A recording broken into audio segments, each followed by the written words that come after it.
Hello again. Well, we went camping. I towed the camper probably 220 miles round trip. And right now I think I've got 17,900 miles on it. And it caused a problem. So I'm going to show you what it is. And stick around.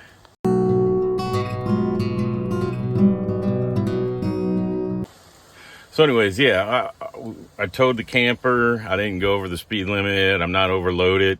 And I got home here and I noticed I had grease on the camper, grease on the jacks under the camper. So I got down and looked, and I'm going to show you what I saw. And it ain't, well, it's not bad, but since it's way under warranty still, I'm going to show you what it is, and then I'm going to take it to the dealer. And in this video, whenever I get it back from them, I'll tell you what it actually was and the cause. So here we go.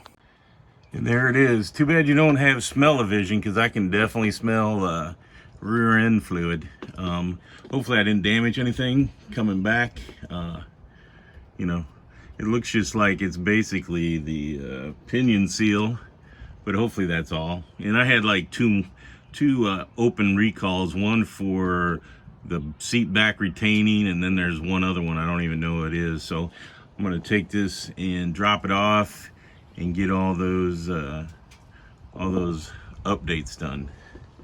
So, and my kit to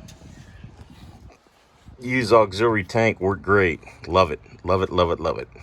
This side's a little bit easier to see. I think it's the pinion. It's the pinion seal, because it sure looks like it's flung from there, and it goes all the way up into the wheel wells and across, and it's right there. So you know, it's all over the, at least I won't get any rust. Not that it's too much salt put on the roads here in Louisiana, but it's well lubricated now. So I just wanted to show you that, and then when I get it back, I'll finish this video. Well, I went and got my truck back, and as expected, it was the rear pinion seal. It was covered under warranty. It took them 2 days to do it.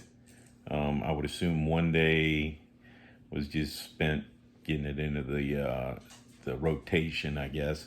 They also did the two recalls I had. One was for the seat backs flying forward. They did some kind of test and it was fine.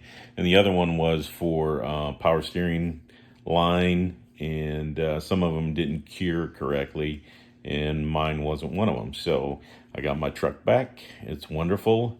It pulls like a I can't think of a good adjective, but anyways, I just wanted to put it out there that it was a simple problem. It was a quickly fixed, and I'm happy to have my truck back. So thanks for watching, and thank you, Ford, for fixing it quickly. Have a great day, and I will talk to you later.